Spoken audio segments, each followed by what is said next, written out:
I would probably say about 5 or 6 years ago, there was a time at school where I just was having a couple of really bad days, and I said to myself, it's like, how much longer or what do I need to do to get out? You know, that's basically what it was. I started a 5 year plan from there and said, how much money do I need and how many more properties do I need to attain in order to not have to work again? Thanks all for tuning into Dreamcatchers, where we make things happen. Dreamcatchers was formally launched to unlock the hidden potential in successful, self-motivated individuals who desire to take their life forward to the next level but need support to evolve. We are a collective group of professionals with various backgrounds that use our talents to assist those individuals in realizing their wildest dreams by providing education, inspiration, and direction. This podcast is where we share the lessons we've learned along the way to catching our dreams and give you some context around the how and the why to each approach to put you further ahead on the journey to catching your dreams. Are you ready? All right. Hey, everybody, and welcome to the Dreamcatchers podcast. I'm your host, Jerome, and I've got the distinct pleasure of interviewing Frank Patalano today. And I know I messed it up, and I'm sorry, Frank, but we'll get into a little bit deeper on that. Where is that? Is that Italian? Like, where is Patalano from? Yeah, my dad was Italian. It's Patalano. That was good the second time. Yeah. Practice makes better. I don't think it makes perfect, but it makes better. I met Frank at the Ultimate Partner event this past weekend in Boston, and I didn't realize I was talking to a celebrity. So Frank's one of the hosts for the Cashflow Kings podcast. And, you know, as I began listening to him and getting to know him as a person, I realized that he was a teacher. And a few weeks ago, he retired himself through investing in real estate. So with that, Frank, let me throw it over to you and let you give a little background on, you know, what you've been doing for the past few years and what you're focused on today. Well, thank you, Jerome. So it was awesome to meet you as well. And I took the red pill a few years ago. So everybody can do it no matter what. There's people that always say that they can't start. There's all these excuses, everything else. And if you take time, you can actually make it happen. So talk about my real estate background. You know what? Full-time school teacher, started teaching around 2001 and love teaching. Love the kids. I taught American history. I taught ancient history for a while. I love talking about history. But what happened is that when I was a kid, my grandparents actually owned a couple properties. And my dad said, don't do that. Go and get a real job, get a real degree, safe, secure job, seriously. And I did. My dad died when I was 17. So what happened was that when I was in my 20s, as I was teaching, I read a book that everybody's supposed to read, Rich Dad, Poor Dad. And that really made me start thinking about investing in many different ways. And I've always loved the concept of investing in business and everything else. But real estate was the way I decided to go in my life. And let's see. So at the top of the last cycle, which was around 2005, we bought our first house, the house that we still live in. And then I said to myself, well, why don't we buy some investment property? So when we bought our first three-family, actually before that, I actually bought some vacant land. And I thought I was doing all these amazing things. I went down an auction in New York City. I tried not to pay top dollar, but I actually lost money on that deal. I lost about $20,000, and it was crazy. But I went with it anyway, and I kept working, and I worked a side job, second job as well, and bought a three-family in Rhode Island, and got a decent price on it. It was a foreclosure. It was not an amazing price, and then just basically got the bug and kept trying to buy one property or so every year. And here we are about 10 years later, and we have about 15 units myself, and then about another 50 with partners, and then another 700 doors or so through syndications. And with all that, I was able to retire from teaching. which was pretty awesome. I mean, like I said, I love the kids, but teaching's changed a lot. We don't even have a booking class anymore. It's just so different. Wow. So very few people that I know are accredited investors, Frank. And that's one of the things that you and I talked about. Will you explain what that actually means to the listeners? Sure. So there's two ways to be an accredited investor, two main ways. The first way is through income. Now, being a school teacher, I'm not going to get enough income, even though we do pretty well. I'm not going to get enough income to be accredited that way. For one job, it would be $200,000 a year, or if with your spouse, it could be $300,000 a year combined. So that's one way to be an accredited investor. My wife and I became accredited investors the opposite way. It's through assets. We built up enough assets through real estate that as long as you have more than $1 million of assets, not counting your own personal house, okay, and you plan on keeping that for a while. So if you're worth 1.1 million, but you have a $600,000 house, you're not an accredited investor. You really have to build up. We have 8 different LLCs. We're not killing it anyway. I mean, we're doing okay, but there are people I know that are actually killing it. We just we're doing well. I like it. So where did the bias come to buy assets, right? Because a lot of school teachers I know, they just try to do enough to get by. It's kind of a quality of life thing, right? They get the summers off, they get off, 3 or 4 o'clock in the evening. So, but, every now and again, I hear them complain about how they get compensated, but you decided to do something different, right? I mean, retire at 41. I mean, people who are in corporate America making $200,000 a year aren't retiring at your age. So what made you, I guess, create cash flow outside of your job? Because teachers don't get laid off very frequently. So there's a lot of security or stability or even safety there. So what made you, go the different path? So one of my goals was that I did not want to work forever. Okay. I saw, like you said, I know people that are teachers that are 70 years old and 72, 73 years old. It's like, I love them and everything else, but I don't want to be that teacher that's like burned out and still there, etc. I want to have a passion for learning, a love of education, but I also want to move on too. And that actually helped me in teaching, was the fact that I always tried to be better. Okay. I'm not saying I was amazing in the classroom in any way, but just the whole concept of even bettering myself. You know what I mean? So just buying 1 or 2 deals, when you start to learn that, wow, you can make money. Some people like to spend a lot. I'm not a big spender. I mean, I don't drive a fancy car. We don't go on crazy vacations, but my wife still uses coupons, stuff like that. At the same point, we're not super cheap either. We're not like the TV shows like TLC or whatever, where they have ultimate sacrifice or whatever they call those shows, Yeah. I get it. So I think what you're kind of describing is a concept, I call it selective extravagance, right? Where you know what you want and you're willing to spend money on that, and all the other stuff you can do without. And so So I'm very much a book reader, and Okay. I like the Millionaire Next Door is a good way to start. Okay. If you read that book, you realize that many people they're buying things so they're buying that new car, that expensive car. Don't get me wrong, I buy new cars once every 10 years, whether I need to or not. But it's not like a high-end Maserati or something. And think about it, when you pull up to that street light, that person next to you, do they really care what you're driving? I mean, they might get jealous for a few seconds, but you're never going to see that person again. Oh my gosh, you're killing me. I'm a car guy. Cut it out, Frank. No, by the way, like you said, there's things you can enjoy. I mean, I've been to a couple car shows and stuff like that. I have, at some point, maybe I'll drive a Corvette, but I highly doubt it. Unnecessary. You probably buy another building before you buy a Corvette, would be my guess. Absolutely. We just sold I sold a building last week, and I'm selling a house today. I've Oh, already signed my end of the closing docs, but we'll have 80 to 100,000 that we could spend on the next investment. And like I said, I'm not going to buy that Corvette. yeah. I'd love to, but it's not the right thing to do. I don't know, man. That 2020 is pretty sweet, but okay.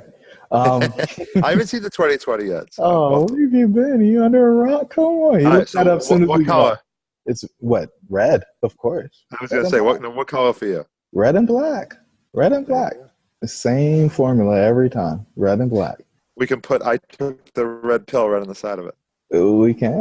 The dream should be real. There you go. So let's dive into defining moments, Frank. I mean, I think everybody has probably two, three, maybe four defining moments. If you think back across the course of your life, I think you mentioned one where it was your father saying, get a job and not do the real estate thing. And of course, like every good kid, you don't listen to what your parents tell you to do, right? You go do the opposite thing. But kind of give me three defining moments if you think back across, your life and kind of what the moment was and what it meant for you. That's tough. And by the way, I did follow my dad, but I'll tell you why in a minute. So my dad actually was a police officer, and he owned his parents owned a few real estate properties, but he did, and I saw him always working on it. And he didn't teach me or train me how to lift a hammer or anything else like that. He really did not want me to do it. But so when he died when I was 17, that first defining moment, I decided that you know what, I'm going to get that real job. So I could have done real estate then, but when he died, when I was between junior and senior year of high school, I decided to take one of those safe, secure job paths. Second defining moment would have been when I met my wife. We were actually high school sweethearts, and she became a teacher, and I decided to follow her track. Third defining moment's a little tough. I would probably say about 5 or 6 years ago, there was a time at school where I just was having a couple of really bad days, and I said to myself, it's like, how much longer or what do I need to do to get out? You know, that's basically what it was. I started a 5-year plan from there and said, how much money do I need and how many more properties do I need to attain in order to not have to work again? And so was that a specific amount of income? Like how did you know that you had permission to get out based on your plan? So I'm one of those people that believes that God has a plan for all of us. And with that, I didn't necessarily have an exact number, but I knew that if I kept going and kept growing, and at the end of the year, when I saw the tax returns, I knew that I would eventually get enough. And I got to the point where at 5 years, I said, like I said, it was a 5-year plan. So I feel we have enough now that we can pull it off. Now, at the same point, my wife's still working. So it's not like we're completely gangbusters, like taking trips to Santorini or anything like that. But my goal is for within the next 5 years to get her out too. You know, she's not 100% on board. She loves her job, and we'll see. But it'll be available when she's ready. Yeah, I mean, I think it's all about choices, right? I Yep. mean, people don't really want the money. They want the choices that money gives them. And want the freedom. Yeah, the freedom to make the choice. Wow. So you met your wife. Tell me a little bit about that. High school sweethearts, you're years and years and years into the game. I think there's some kids running around. What's going on with that, man? So my wife is amazing. We've been married now for 19 years next week. We met, like I said, junior year of high school. I was from upstate New York. My house was completely ransacked and vandalized. So my dad moved back to his home, basically in Rhode Island. And first week of school, junior year, I met her. She busted my butt because I was such a neat person, and I wasn't like the average kid wearing their parents hanging down, etc. So we hit it off. We started going out senior year, and then we got married after college. We have 3 kids now. My oldest is the future CEO of the empire. She is 12. And then I have 8-year-old boy-girl twins, and they're all awesome. I love spending time with them, and they have the business bug already, which is awesome. So tell me about the CEO of the empire. It's very interesting that you characterized it that way. But, when I think of Kay, I see the same thing. It's, they want to understand how it all works and how it goes together. But talk to me about being the patriarch. Talk to me about what you are building and why you're building it the way you are. Sounds good. So if you think about it, our life is not just about ourselves. It's about our future generations. It's about planting seeds of knowledge. Think about all the things that you've learned, and you want to give that to your children to give them a better advantage in life so they can do whatever they want. Okay? So my oldest, she's a workaholic like I have been. She's in scouts. She sings. She runs cross country. She's always doing everything possible. Like I said, she has that business leadership skills. We have her in Girl Scouts. Between the two girls, they sold 1,200 boxes of Girl Scout cookies last year. I read to her. We've read Rich Dad Poor Dad together. We've read the Dave Ramsey and his daughter book together, stuff like that. We'll sit down sometimes and we'll look at commercial real estate. We'll look at larger multifamilies right on LoopNet or whatever together. Now I'm not saying she has to do that path. She's thought about being a teacher, but I want her to have the knowledge. If she wants to, she can. And I think the important thing that you're doing is you're setting up income for them, right? So she can go do whatever she wants to, regardless of the pay. And I mean, for Absolutely. that freedom piece, the choices, it's amazing. So I applaud you. Thank you. Like So, talk, for example, with that, my twins, it was very exciting because Tuesday we went down to TD Ameritrade and they both took part of their allowance. We separate them into four different pieces of their allowance: saving, spending, investing, and charity. And the investment money they actually deposit into accounts, and they bought ETFs this week at the age of 8 because I want them to be owners, not just employees. teach them while they're young, and they'll do what they're supposed to do. Okay, so you threw another word out there, and I kind of let us get far away from it. But you said syndication. What 700 doors through syndication? What does that really mean? Sure. So syndication is like this partnership between a few investors, and what they do is they go out and they'll take down some bigger multifamily complex, or it doesn't have to be multifamily, but just a piece of real estate. It's usually something they can't do on their own, so you work together with a few other investors and you make it happen. We've invested in a few different ones, so you might only own a few percentage points. I mean, right now we're looking at one that will own 15% of a 32 unit, or will own only like 2% of like a 400 unit. It's kind of like in between buying something yourself and buying a REIT. It's like that in between stage where on a REIT, you might only own like 1/1000th of a% of a property. And if you own it yourself, you might own like 100% of the property. This is something in between. I like it. I like it. So what got you into like multifamily investing? Why that as a vehicle instead of retail or some like online teaching or something? So, real estate has a ton of different advantages. It has advantages with leverage, has tax advantages. I mean, it's very hard to take a stock and to borrow money to actually buy that stock. But if you have an asset like real estate that's paying you, people are paying to live there. A bank is more willing to lend on it. A bank won't even let you borrow money to buy their stock, but they'll let you borrow money to buy a three family or a triplex, depending on what part of the country you're in.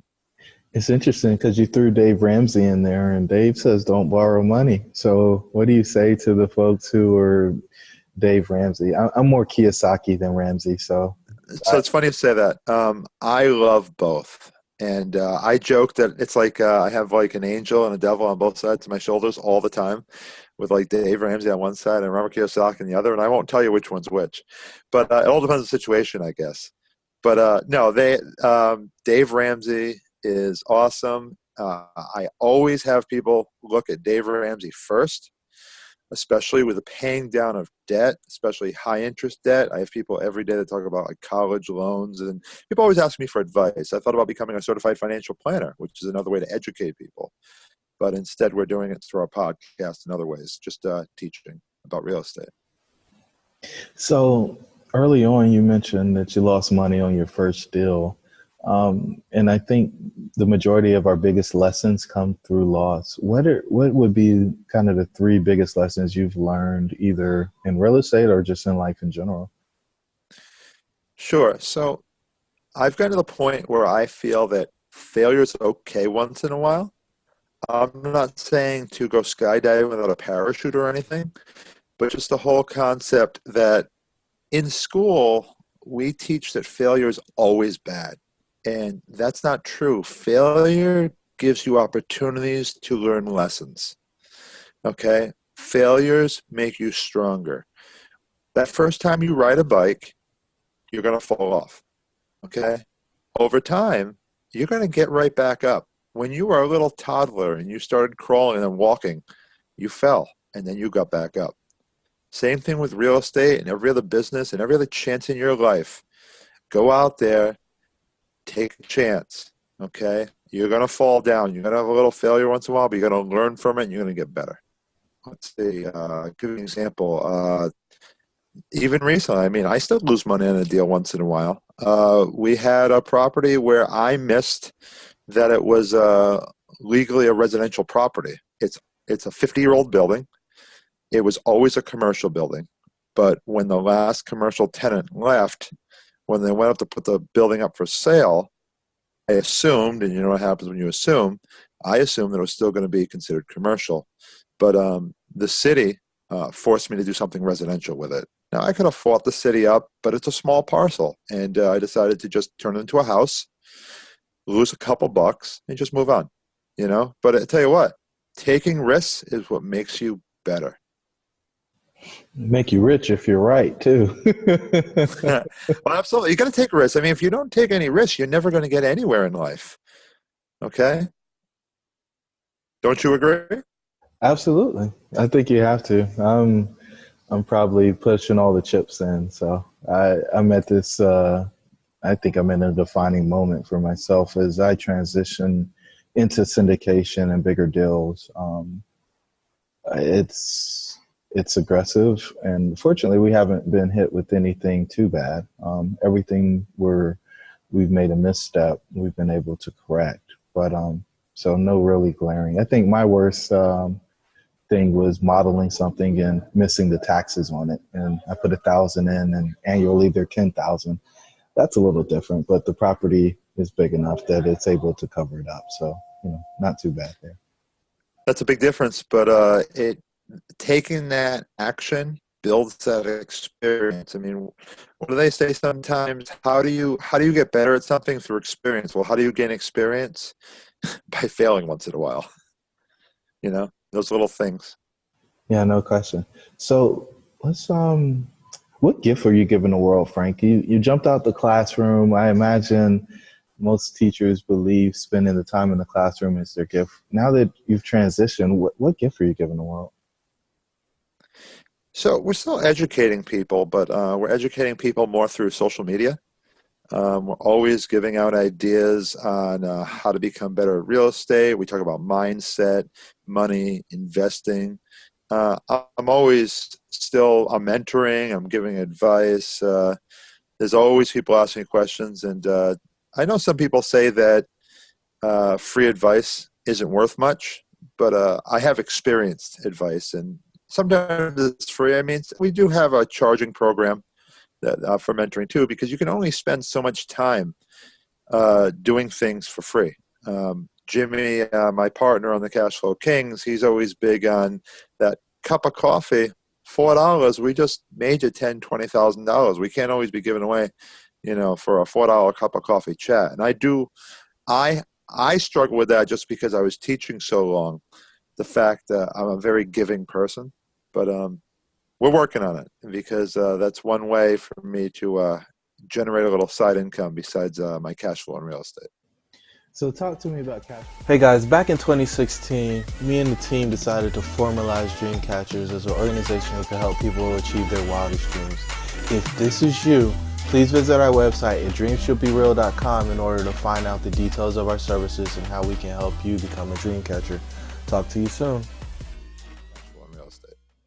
So talk to me about Cash Flow Kings. How did it start? What's the difference? Because I mean, why do we need another real estate podcast, man? Tell me why Cash Flow Kings is special.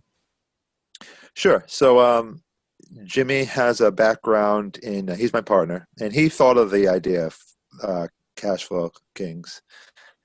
And Jimmy, my partner, he manages about 500 units as a property manager. And he's done some amazing house hacks. He bought a 4-unit, lived in 1 unit, upgraded, bought another 4-unit, lived in it, etc. But what I did is, for my education background, he has a finance background. For my education background, I figured out ways to just learn how to make money that is even more passive than what he does. So just between the two of us, we have a pretty good way to teach people about making money and doing real estate. So for example, I don't lift a hammer, ever. Okay. I don't mow lawns. I run numbers. I just find a good deal. I network a lot, as you know, and that's how I make money. Some people, don't get me wrong, equity is important. First deal or two, but you get to the point where you're not doing all the work. Okay, you have to use other people's time and other.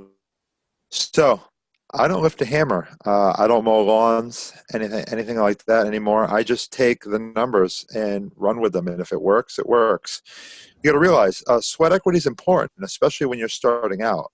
But beyond that, I mean, you don't want to be doing the work forever.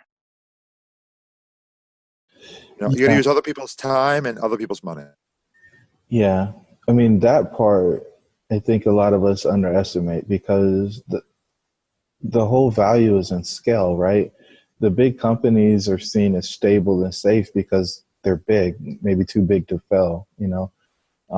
And I think we can build stuff that's pretty big. Now, some of us may say we don't want that headache or we don't want those obligations, but the bigger it gets, the more freedom you get, is what I've seen or noticed from folks who I've seen build big stuff. I'm not sure if So to that's go with that, I mean, I own properties that I've never been to. I own properties I never even put any money into.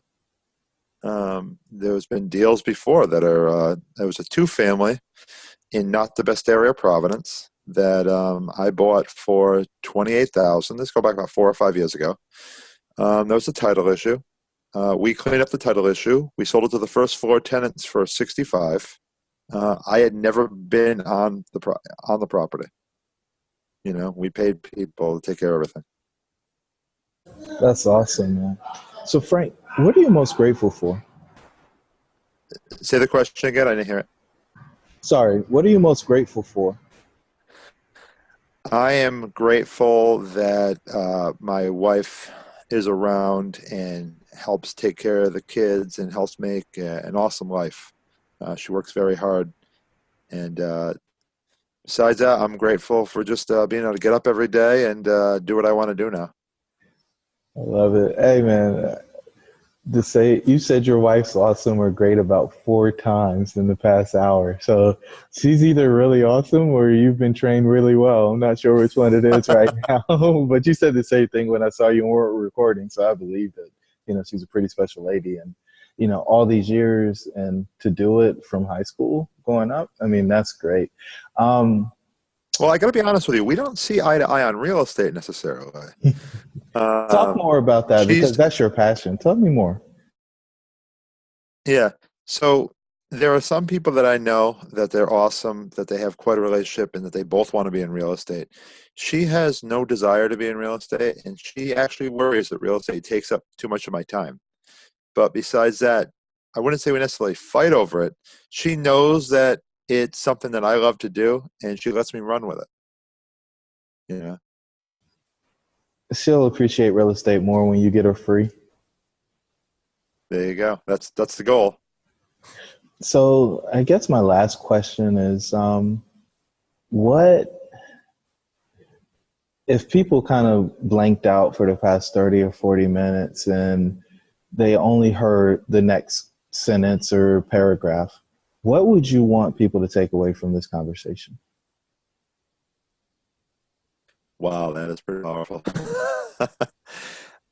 It would be take action, take a risk, try to find a way to make money so that just in case you ever want to leave your job, you can. And failure is okay. I think that's perfect, man. I really think that's a perfect way to end this episode. Frank, I appreciate the time. I look forward to catching up on some more episodes of Cash Flow Kings. I feel like, again, I met a celebrity over the weekend. I really love you guys' podcast. And hey, guys, if you made it to this point of the interview, you really like what you're hearing. And so we really appreciate you giving us a 5-star rating and review and subscribing to the podcast and potentially sharing it with somebody in your network who can benefit from being attached to the Dreamcatchers podcast. Talk to you guys soon.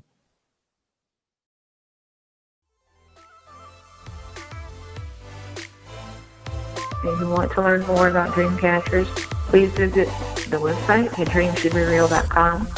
If you can think of someone who would benefit from these types of opportunities and are willing to share what we're doing with them, we would greatly appreciate it.